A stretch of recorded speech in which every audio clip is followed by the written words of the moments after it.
Tout a commencé avec la tache de vin rouge, un ovale parfait s'imprégnant dans le lin blanc à côté de mon assiette intacte. J'avais demandé au serveur de laisser le verre plein. Je ne buvais pas. Je ne voulais juste pas que le siège ait l'air abandonné. De l'autre côté de la table, sa chaise était de nouveau vide. C'était la 3e fois qu'elle se levait.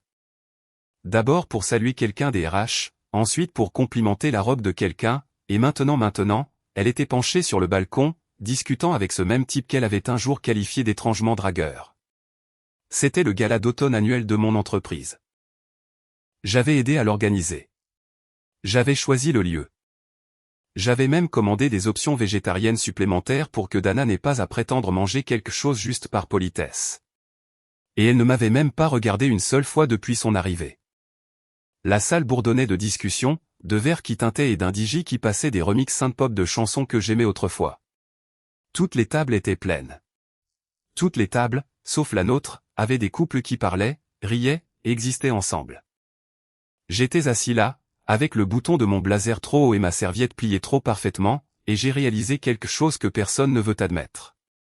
Parfois, l'oubli ne survient pas soudainement. Parfois, il s'installe, un petit silence à la fois. Un haussement d'épaule, je reviens tout de suite, un regard manqué. Je la regardais du coin de l'œil. La façon dont elle touchait sa manche, se penchait un peu trop près. Riaillait juste une seconde de trop. Je reconnaissais ce rire. Autrefois, il m'était réservé. La musique a changé. Mon patron a tapé une cuillère contre un verre, annonçant un toast. Les gens se sont rassemblés. Je me suis levé, m'attendant à ce qu'elle revienne, qu'elle se glisse à nouveau sur sa chaise comme si sa place était à côté de moi. Elle ne l'a pas fait.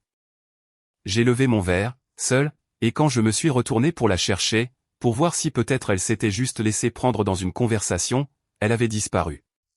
Pas dans le couloir, pas aux toilettes, nulle part près de la nourriture ou du bar. Puis je l'ai vue. De retour sur le balcon. Juste elle et lui. Pas de foule, pas de raison, pas d'excuse.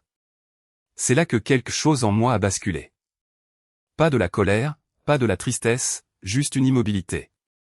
Je suis sorti de la salle de bal, sans faire d'esclandre, sans claquer quoi que ce soit, juste tranquillement, comme quelqu'un qui ne voulait pas gâcher l'ambiance d'une fête qui n'était pas la sienne. J'ai pris l'ascenseur. Je me suis assis dans le hall et j'ai attendu. Pas elle. Le texto. Et bien sûr, 20 minutes plus tard, où es-tu passé? Soudain, j'existais de nouveau parce qu'elle pensait que j'étais parti. Mais je n'étais pas parti. Pas encore. Et ce que j'ai vu à mon retour, quand je suis rentré silencieusement dans cette pièce scintillante, tel un fantôme au cœur battant, a tout changé. Au moment où je suis rentré dans la salle de bal, quelque chose d'étrange s'est produit. Personne n'a remarqué. Ni elle, ni le type avec qui elle était, pas même le serveur qui s'était excusé plus tôt d'avoir renversé de l'eau sur ma chaussure. J'étais de nouveau invisible, dérivant entre les groupes de collègues et de conjoints comme si je n'appartenais pas à l'événement que j'avais aidé à créer. Mais peut-être que c'était ça, le but. Je n'avais plus l'impression d'appartenir. Ni à la célébration, ni à elle. Je ne me suis pas dirigé droit vers eux. Je suis resté sur le côté, près de la table des desserts. De là, j'avais une vue dégagée sur le balcon. Et elle était là, Dana, riant encore à quelque chose qu'il avait dit, passant ses cheveux derrière son oreille de cette façon qui signifiait toujours qu'elle était nerveuse ou en pleine séduction. Je l'ai regardée tenir son verre de vin d'une main et toucher son épaule de l'autre, presque comme si elle avait oublié quelle bague elle portait. Je ne pouvais pas entendre leurs mots, mais je n'en avais pas besoin. Son langage corporel hurlait des choses que j'aurais préféré ne jamais avoir appris à lire si bien. Et puis il s'est penché. Ce n'était pas un baiser, mais c'en était proche. Trop proche. Le genre de proximité que l'on réserve à quelqu'un avec qui on n'est pas marié. Quelque chose en moi voulait foncer et exiger des réponses, mais le reste de moi, la partie plus honnête, savait que c'était inutile. Dana ne me donnerait pas de réponse. Elle me donnerait des faux fuyants. Elle me dirait que j'imaginais des choses, que j'étais encore en train de faire mon cinéma. Alors, à la place, j'ai sorti mon téléphone et j'ai pris une photo. Pas par vengeance, pas pour avoir un moyen de pression, juste parce que j'avais besoin d'une preuve que je ne perdais pas la tête. J'avais besoin de pouvoir la regarder demain et me dire, c'est réel. C'est arrivé. Puis j'ai fait quelque chose que je n'aurais jamais cru faire. Je me suis dirigé vers notre table, j'ai attrapé sa pochette et j'ai quitté la salle de bal une deuxième fois. Mais je ne suis pas allé loin. J'ai attendu à l'extérieur, assis à l'une de ces tables hautes de terrasse avec une lampe chauffante bourdonnant au-dessus de moi. Je lui ai envoyé un texto. J'ai laissé ton sac à la table. Je pars. Félicitations pour ta nouvelle promotion. Toi et Calvin formez une super équipe. Envoyé. Rien de plus. Je n'ai pas dit que je plaisantais. Je ne lui ai pas demandé de sortir. Je n'ai pas expliqué le message. 10 minutes plus tard, elle est apparue, seule, toujours rayonnante, toujours parfaite. Elle a regardé autour d'elle avec ce même air mi-paniqué, mi-agacé qu'elle prenait quand elle égarait son téléphone. Quand elle m'a finalement repéré, sa bouche s'est ouverte, mais aucun son n'en est sorti. Elle s'est approchée de moi lentement, ses talons claquant comme un métronome, et a dit « C'est quoi, ton problème ?» C'était sa première phrase. Pas « Est-ce que ça va ?» Pas « Je suis désolé. » Je suis resté assis. À toi de me le dire. Tu avais l'air heureuse ce soir. Juste pas avec moi. Elle a levé les yeux au ciel et a croisé les bras. Et pendant un instant, j'ai su qu'elle choisissait entre une douzaine de mensonges, essayant de décider lequel j'étais assez stupide pour croire. On ne faisait que parler, Meryl. Mon Dieu, c'est une fête.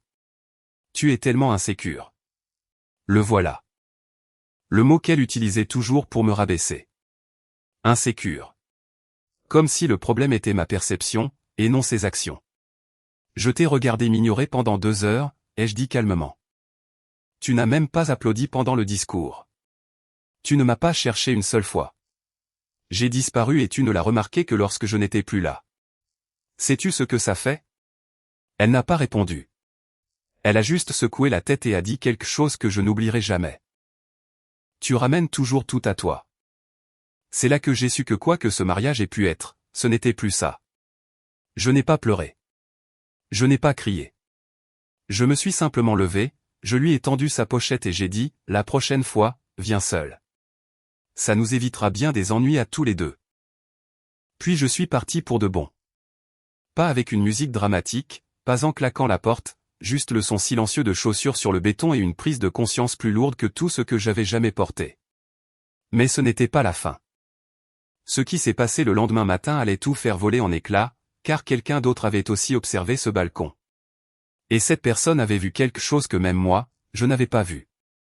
Je n'ai pas dormi cette nuit-là. Je ne le dis pas dans le sens poétique du « je suis resté éveillé à réfléchir ». Je veux dire que je n'ai littéralement pas dormi. Je me suis assis sur le bord du lit pendant que Dana ronflait légèrement à côté de moi, inconsciente que je fixais le plafond depuis des heures, essayant de me convaincre que ce que j'avais vu n'était pas ce que je pensais. Que tout cela n'était qu'une combinaison tordue de jalousie et d'incompréhension, comme elle le disait toujours quand je devenais trop sensible. À 5h17 du matin, j'ai renoncé à essayer et je me suis habillé en silence. J'ai préparé une cafetière, non pas parce que j'avais besoin de caféine, mon corps était déjà en état d'alerte maximale, mais parce que j'avais besoin de faire quelque chose de normal avec mes mains. Le plan était d'aller au travail plus tôt. Je voulais de l'espace, du temps, de la routine. Mais le destin, ou quelque chose de pire, en avait décidé autrement. Juste avant de partir, j'ai vérifié mes emails, juste pour vider ma boîte de réception. Pour avoir le contrôle sur quelque chose. C'est là que je l'ai remarqué. Un fil de discussion transféré automatiquement intitulé « Photo Langston au cliché balcon ». Le nom ne m'a rien dit au début. C'était du photographe de l'événement, un freelance que notre entreprise avait engagé. C'était censé aller à l'équipe média, mais pour une raison quelconque, parce que j'étais l'un des coordinateurs de l'organisation, c'était aussi arrivé dans ma boîte de réception. Je l'ai ouvert. La photo était nette. Dana, en plein rire, debout trop près de Calvin, sa main reposant un peu trop bas sur son dos, sa tête inclinée, exposant son cou comme si elle accueillait son attention. Derrière eux, les lumières et les ombres de la ville. Et dans le coin du cadre, mon visage, ne les regardant pas, n'observant pas, juste moi, flou, m'éloignant de la porte de la salle de bal. Je ne savais pas comment décrire ce que cette image m'a fait. C'était une preuve, oui, mais c'était aussi une prophétie. Comme si l'univers avait pris un instantané de la seconde exacte où j'avais lâché prise sans m'en rendre compte. Mais le coup de grâce, ce qui m'a retourné l'estomac, était attaché sous la photo, une réponse de Calvin. Il avait écrit, ce moment, par contre, et Dana avait répondu, ah, grillé. Espérons que mon mari n'ait rien remarqué. Le tout avait été transféré involontairement. Le fil de discussion entier était destiné à la sélection de photos de l'équipe média, mais le client de messagerie avait eu un bug, ou avait fait un remplissage automatique, ou je ne sais même pas. Je suis juste resté là, à fixer ces mots. Espérons que mon mari n'ait rien remarqué. Pas, il a mal compris. Pas, on ne voulait rien dire de mal. Pas même une once de remords. Juste un clin d'œil numérique et le souhait que je sois encore assez naïf pour tout gober. Je ne suis pas allé au travail. Je ne suis même pas monté dans la voiture. Je suis resté assis à la table de la cuisine pendant plus d'une heure, écoutant le goutte-à-goutte de la cafetière, comme le tic-tac d'un compte à rebours, comme si elle savait ce que j'allais faire. À 6h43, Dana est entrée dans la cuisine, enveloppée dans un peignoir, s'étirant comme si elle n'avait aucun poids sur les épaules. Elle m'a fait ce même sourire désinvolte qu'elle faisait toujours après une bonne nuit passée à être le centre de l'attention. Puis elle s'est figée quand elle a vu l'ordinateur portable ouvert, la photo à l'écran et le fil de discussion en dessous. « Où as-tu eu ça ?» a-t-elle demandé, la voix trop calme. « Est-ce que ça a de l'importance ?» ai-je dit. Elle s'est déplacée lentement, prudemment, comme si j'étais une sculpture de verre qu'elle ne voulait pas renverser trop brusquement. « Ce n'est pas ce que tu crois. » Je n'ai pas répondu, parce que je savais déjà que c'est ce que les gens disent quand c'est exactement ce que ça a l'air d'être. Elle a réessayé, s'asseyant en face de moi. Calvin plaisante toujours comme ça. Tu sais comment il est. Bien sûr, ai-je dit. Mais toi. Elle a cligné des yeux, prise au dépourvu. Qu'est-ce que tu veux dire? Quel genre de personne plaisante comme ça avec un collègue à propos de son mariage?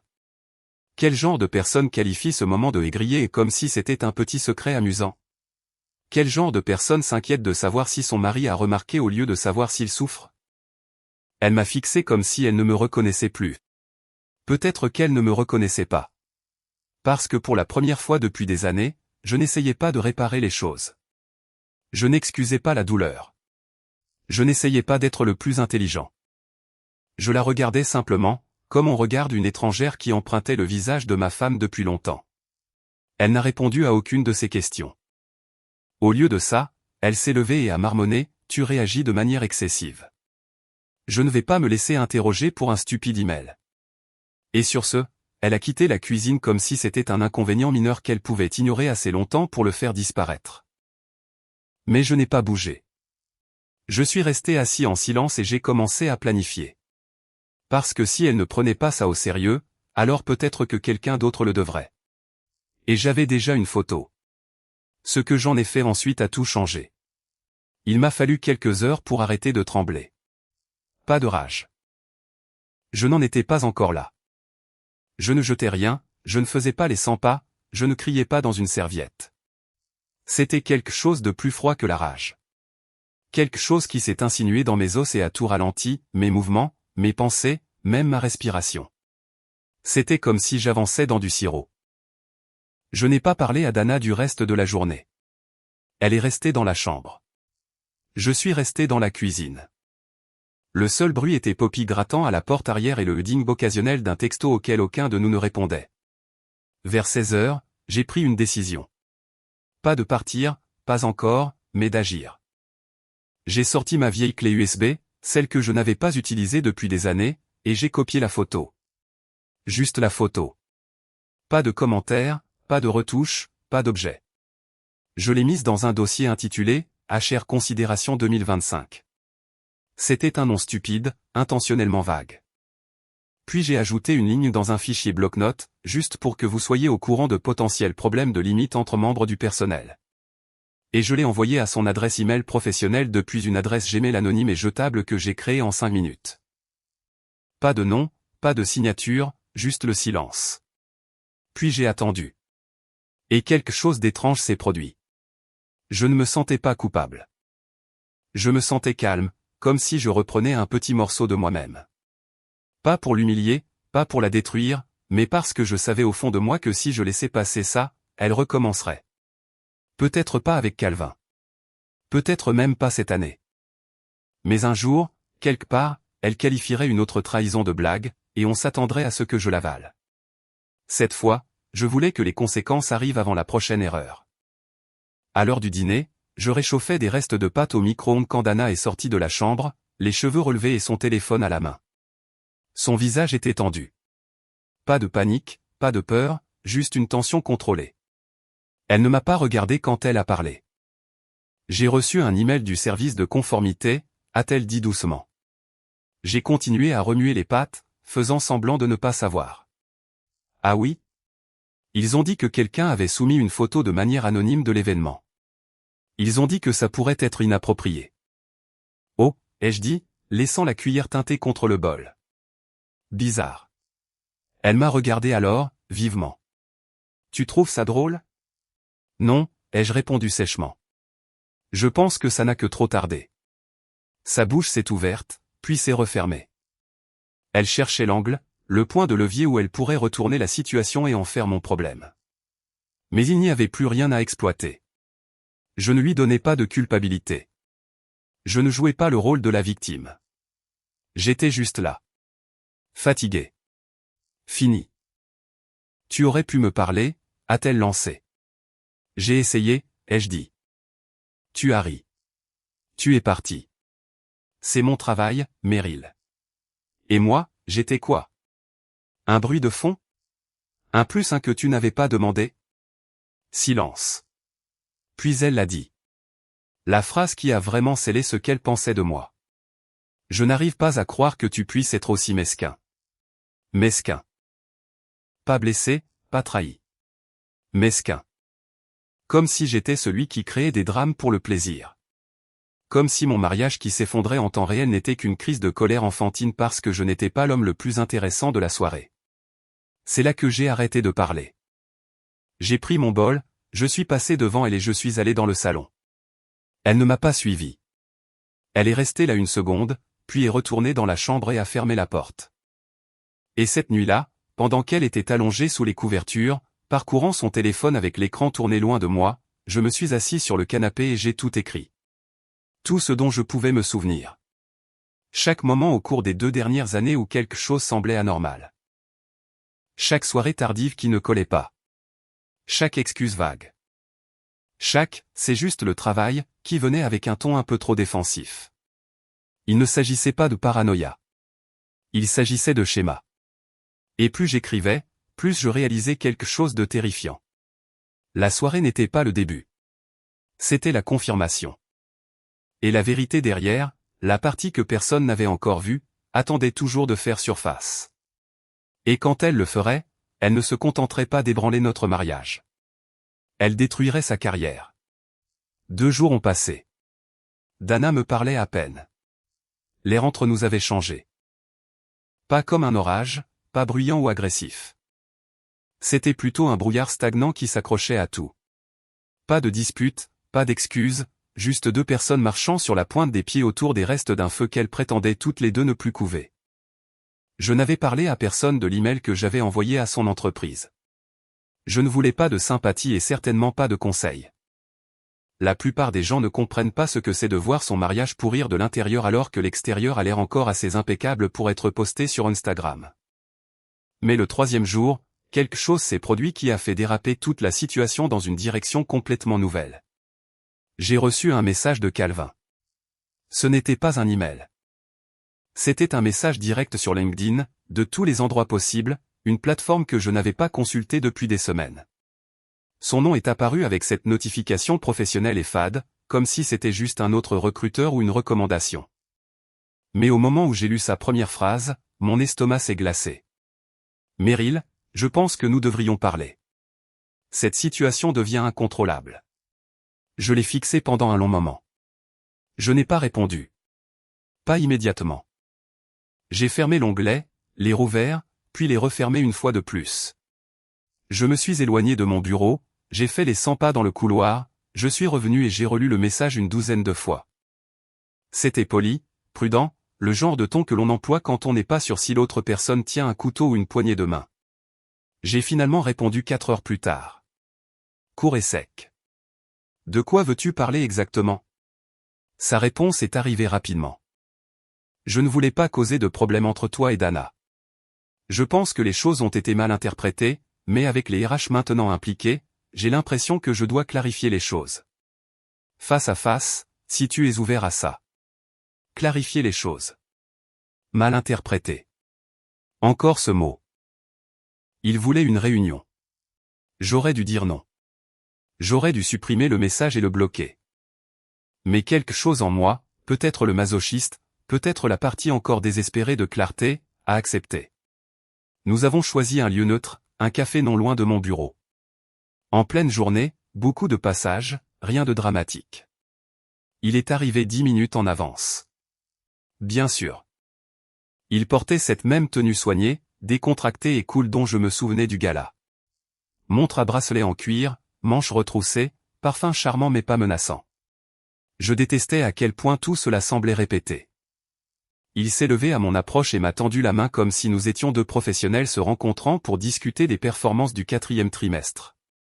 Je l'ai serré mais ne me suis pas assis immédiatement. Je ne suis pas là pour me disputer, a-t-il commencé. Je veux juste expliquer. Je n'ai pas demandé d'explication, ai-je dit sèchement, mais je me suis quand même assis. Il a hoché la tête comme s'il s'attendait à de la résistance. Écoute, Dana et moi, on est amis. Oui, on flirte parfois.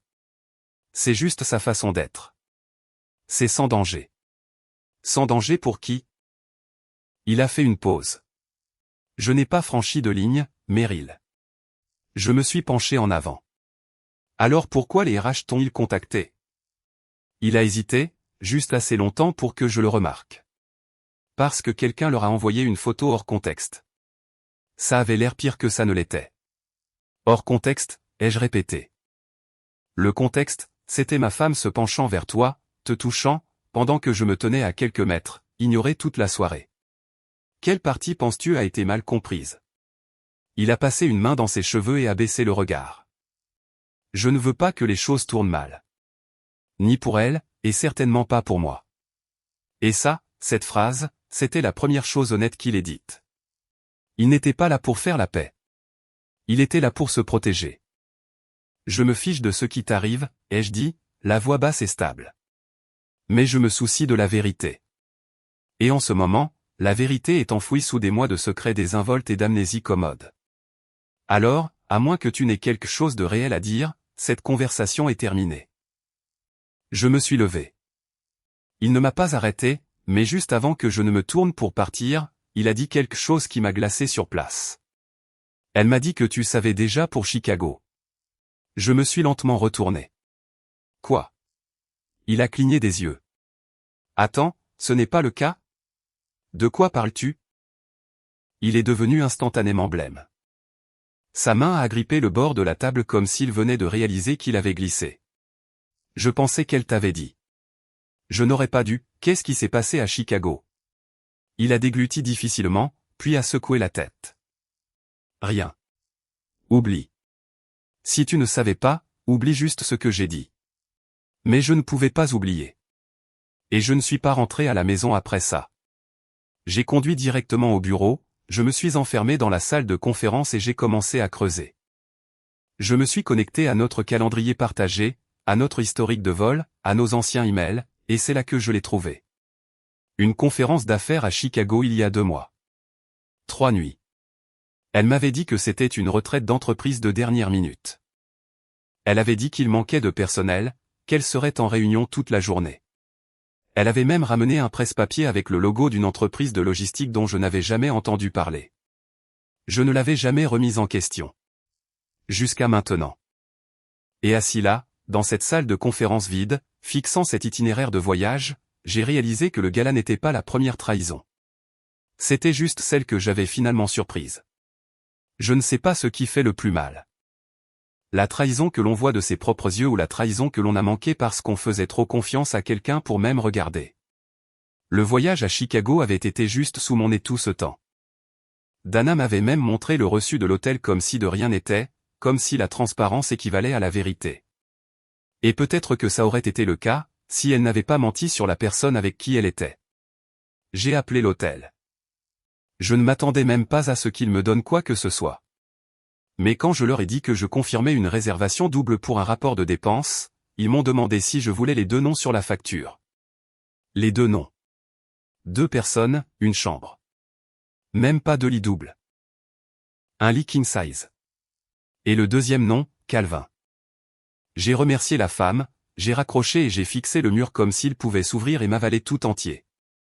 Pendant tout ce temps, j'avais rejoué cette nuit au gala, disséquant le langage corporel et le placement des verres de vin comme un détective désespéré avec seulement une intuition et un cœur brisé pour le guider. Et la vérité s'était déjà produite des semaines auparavant. Pendant que j'étais à la maison à nourrir Poppy et à réparer un évier qui fuyait, Dana partageait un lit d'hôtel avec quelqu'un qui pensait encore que les émojis pouvaient effacer la culpabilité. Je n'ai pas pleuré. Je pensais que je le ferais. Je le voulais même. Je voulais la libération, la réinitialisation émotionnelle qui vient avec des sanglots jusqu'à ne plus pouvoir respirer. Mais rien n'est venu. Juste cette douleur sourde qui pressait l'intérieur de mes côtes comme un poing qui ne se desserrait jamais. Je suis resté dans cette salle de conférence pendant des heures. Les gens allaient et venaient, tapant sur la vitre pour voir si j'avais fini. Je leur faisais signe que non, comme si de rien n'était. Finalement, les lumières se sont éteintes automatiquement. Je ne l'ai même pas remarqué jusqu'à ce que je voie mon reflet me fixant dans l'écran noir de mon ordinateur portable. À un moment donné, j'ai réalisé que je n'étais pas en colère contre Dana pour m'avoir trompé. J'étais en colère parce qu'elle m'avait fait sentir petit pour l'avoir suspecté. Pendant des mois, peut-être plus, elle m'avait dépeint comme paranoïaque, trop sensible, dramatique, alors qu'elle était en train de se construire une toute autre vie de l'autre côté de la frontière de l'État. Une version d'elle-même qu'elle n'a jamais ramenée à la maison. Une version qui riait plus fort, s'habillait différemment, touchait le bras de quelqu'un d'autre quand elle était nerveuse. Quand je suis finalement rentré chez moi cette nuit-là, la maison était sombre, à l'exception de la lumière de la cuisine. Dana était assise à la table avec une tasse de thé et ce regard qu'elle prenait toujours quand elle pensait être la personne lésée. Comme si elle préparait une plaidoirie finale pour un tribunal qu'elle était déjà sûre de gagner. « J'ai entendu dire que tu as rencontré Calvin », a-t-elle dit. Je n'ai pas répondu. J'ai posé mes clés sur le comptoir, j'ai ouvert le frigo, les refermé sans rien prendre. Tu as agi dans mon dos, envoyé un email au RH, déterré quelque chose qui n'était même pas réel. C'était assez réel pour un hôtel, ai-je dit. Son visage n'a pas bougé. Pas un tressaillement, pas une fissure. Que veux-tu que je dise, Meryl? Que c'était une erreur? Que je le regrette? D'accord, c'est le cas. Mais je ne pensais pas que tu regarderais un jour. Tu n'es pas le genre. J'ai cligné des yeux. Qu'est-ce que ça veut dire? Elle a expiré lentement, comme si elle était déçue que je n'ai pas déjà compris. Tu es le gars qui reste. Qui pardonne. Qui écrit de longs emails sur ses sentiments et surexplique tout pour garder la paix. Je n'ai jamais pensé que tu te mettrais assez en colère pour faire quelque chose. La voilà, la vérité. Elle ne m'a pas trompé parce qu'elle ne m'aimait pas. Elle m'a trompé parce qu'elle pensait que je ne ferais rien, parce que j'étais devenu l'option sûre, prévisible, trop doux pour la confronter, trop loyal pour la quitter. Elle s'est alors levée, prenant une gorgée de thé comme si c'était une soirée confortable et non l'effondrement de tout ce que nous avions construit. Je suppose que je t'ai mal jugé. J'ai souri, et pas le genre de sourire triste et brisé que je lui avais donné une douzaine de fois auparavant. Ce sourire était autre chose. Oui, ai-je dit. Tu m'as mal jugé. Je n'ai pas dormi dans notre chambre cette nuit-là. J'ai pris une couverture pour la chambre d'amis et j'ai fermé la porte. Mais je ne me suis pas contenté de m'allonger. Je suis resté éveillé à écrire quelque chose. Pas une lettre, pas un adieu. Une chronologie. Chaque mensonge, chaque demi-vérité, chaque date qui ne collait pas. Chaque reçu, chaque excuse, chaque indice que j'avais rejeté par amour. Parce que si elle pensait que j'avais fini, si elle pensait que mon silence signifiait la reddition, elle était sur le point d'apprendre à quoi ressemble celui qui se tait quand il commence à parler. Et je n'allais pas seulement la confronter. J'allais lui montrer le miroir dans lequel elle refusait de se regarder. Et ensuite, je déciderais si elle méritait de rester dans cette maison. Le truc, quand on écrit chaque mensonge, c'est que ça vous change. On commence par lister des faits, en essayant de reconstituer une chronologie pour que son esprit ne s'égare pas dans des trahisons imaginaires. Mais quelque part au milieu, les faits cessent de ressembler à des faits. Il commence à ressembler à la preuve que la personne que vous aimiez ne vous a jamais vraiment vu comme plus qu'un meuble, un remplaçant, une pose en forme d'homme entre ces histoires. Au moment où j'ai fini de taper, il était plus de 3 heures du matin. Je n'avais pas seulement une chronologie. J'avais un dossier. Pas au sens juridique, je ne me préparais pas pour le tribunal mais au sens humain. Au sens de « voici qui je suis et ce que j'ai toléré ». C'était la chose la plus claire que j'ai jamais écrite. Des moments horodatés de confiance brisés encore et encore, jusqu'à ce que la seule chose qui reste soit l'écho de mon propre silence. Ce matin-là, je l'ai imprimé. 4 pages, soigneusement formatées. Je l'ai mis dans une enveloppe blanche unie et je l'ai laissé sur le comptoir de la cuisine avant de partir au travail. Pas de mots, pas d'explications. Si elle avait des questions, elles étaient déjà répondues dans la chronologie. J'ai passé la majeure partie de cette journée de travail dans un étrange état d'incertitude émotionnelle. Pas en colère, même plus triste. Je me sentais vide, mais pas de manière déprimante. Plutôt comme un verre vide juste avant d'être rempli de quelque chose de nouveau. Il y avait ce calme sentiment de préparation qui vibrait sous ma peau, comme si j'étais enfin de nouveau au bord de ma propre vie. À midi, Dana n'avait pas envoyé de texto. À 15 heures, toujours rien. Au moment où je me suis garé dans l'allée, j'ai vu l'enveloppe, maintenant ouverte et légèrement froissée, posée sur la table de la cuisine. Elle faisait les 100 pas, son expression illisible, mais ses yeux étaient différents. Pas coupable, pas honteux. Paniqué. Tu as tout fouillé, a-t-elle demandé avant même que je pose mes clés. Non, ai-je dit calmement. C'est toi qui as tout traversé. Je n'ai fait que le documenter. Elle a essayé de rire, mais le son est sorti cassant. C'est censé être quoi, Meryl? Une sorte de manifeste dramatique? C'est un dossier. Pour nous deux. Pour que, quand ça empirera et ça empirera, nous n'aurons pas à deviner comment c'est arrivé. Nous le saurons. Sa mâchoire se crispa. Alors c'est ça. Tu essaies de monter un dossier contre moi pour des textos, des regards et un stupide week-end? Tu penses que c'est à propos d'un week-end? J'ai secoué la tête. C'est à propos d'années. À propos de la façon dont tu m'as fait passer pour un fou parce que je remarquais la distance. À propos de la façon dont, chaque fois que je tendais la main vers toi, tu te retirais juste assez pour me garder dans l'espoir. C'est à propos de la façon dont tu as transformé ma loyauté en une laisse. Sa voix s'est élevée. Tu déformes tout. Nous étions juste coincés. Tous les couples traversent une mauvaise passe. Mais toi tu te transformes en quelqu'un qui observe depuis les coins, qui prend des captures d'écran et qui agit en martyr. Non, ai-je dit, plus fort maintenant. Je me transforme en quelqu'un qui en a marre qu'on le fasse passer pour un fou dans son propre mariage. Silence. Puis, plus doucement, avec une pointe de venin, alors, quoi? Tu veux divorcer maintenant? C'est ça? Je n'ai pas répondu tout de suite, parce que la vérité, c'est que je ne savais pas. J'avais passé si longtemps à essayer de sauver le mariage que je n'avais jamais envisagé ce que cela pourrait signifier de le laisser partir. Mais je savais ceci, je ne pouvais plus ignorer la vérité. Je veux me sentir de nouveau en sécurité dans ma propre maison, ai-je dit finalement. Je veux être avec quelqu'un qui ne pense pas que l'amour est un concours entre le secret et le pardon. Et je veux arrêter de m'excuser de demander à être traité comme si j'avais de l'importance. Elle m'a fixé comme si je venais de parler une langue qu'elle n'avait jamais apprise. Tu ne le penses pas, a-t-elle murmuré. Tu m'aimes. Oui, ai-je dit. Et je t'aime encore. Mais l'amour n'est pas un laissez-passer pour tout. Ses yeux se sont remplis, mais elle n'a pas pleuré. Et je ne l'ai pas réconfortée. Pour la première fois, je l'ai laissée assumer le poids de ce qu'elle avait fait. Pas pour la punir, pas pour gagner, mais parce que j'ai finalement réalisé que mon silence l'avait plus protégée qu'il ne m'avait jamais protégé, moi. Et peut-être que c'était fini, maintenant. Ce qui s'est passé ensuite n'a pas été explosif. C'était pire.